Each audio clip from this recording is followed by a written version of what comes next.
বাঙালির বর্ষাকাল মানে যে মাছের কথা আগে মনে পড়ে তা হলো ইলিশ। আর বাড়িতে একবার ইলিশ এলে মনে হয় কলা পাতায় ইলিশ পাতুরি করে খাই। পাতুরিটা একবার লক্ষ্য করুন, ভেতর বাইরে সম্পূর্ণ একইভাবে রেডি হয়েছে, একদম পারফেক্ট। নমস্কার, আমি মিতার রান্নাঘরে আপনাদের সবাইকে স্বাগত। বর্ষাকাল পড়ে গিয়েছে, তাই বড়মশাইকে বলেছিলাম ইলিশ আনার কথা।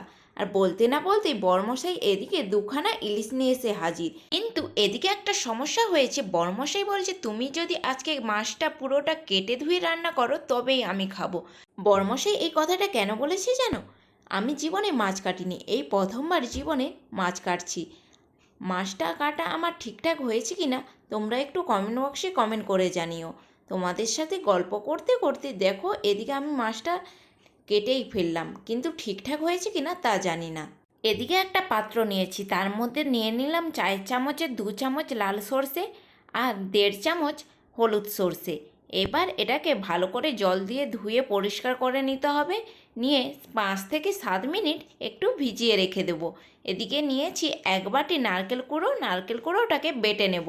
তোমরা এটা মিক্সিং জারেও বেটে নিতে পারো, আমি এখানে শিলনোড়াতেই সম্পূর্ণ মশলাগুলো আজকে বেটে নেব।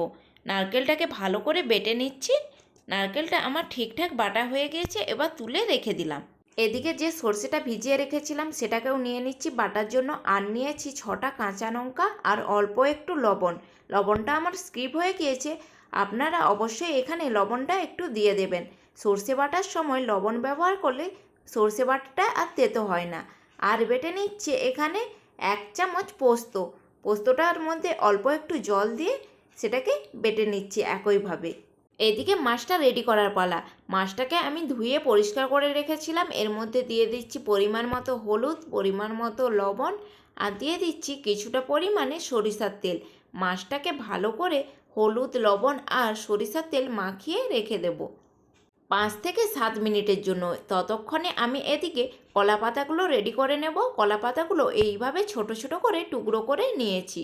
সেখান থেকে একটা কলা পাতা নিয়ে তার মধ্যে অল্প একটু সরিষার তেল এইভাবে মাখিয়ে নিয়ে একটা গ্যাসের ওপর তাওয়া গরম করেছিলাম।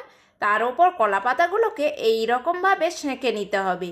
কলা পাতাগুলোকে উল্টে পাল্টে 1 থেকে 1.5 মিনিট মতো এইভাবেই সেঁকে নিতে হবে। এর ফলে যখন মাছটা দিয়ে কলা পাতাটা ফোল্ড করা হবে, কলা পাতাটা ছিঁড়ে যাওয়ার কোনো ভয় থাকবে না। তাই কলা পাতাগুলো প্রত্যেকটা কলা পাতাই এইভাবে একইভাবে সেঁকে নিতে হবে। এরপর যেটা করতে হবে, মশলাটা রেডি করার পালা।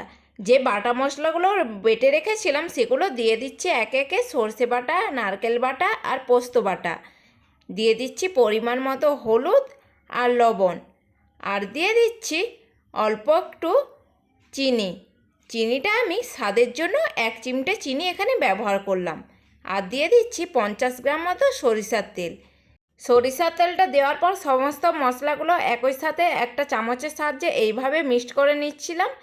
এরপর যে মাছটা ম্যারিনেট করে রেখেছিলাম নুন হলুদ মাখিয়ে, তার মধ্যে একটুখানি মশলা দিয়ে এইভাবে মাছটার মধ্যে মেখে নিতে হবে, যার ফলে পুরো মাছের ভেতরে মশলার পুরটা একদম ঠিকঠাকভাবে রয়ে যাবে।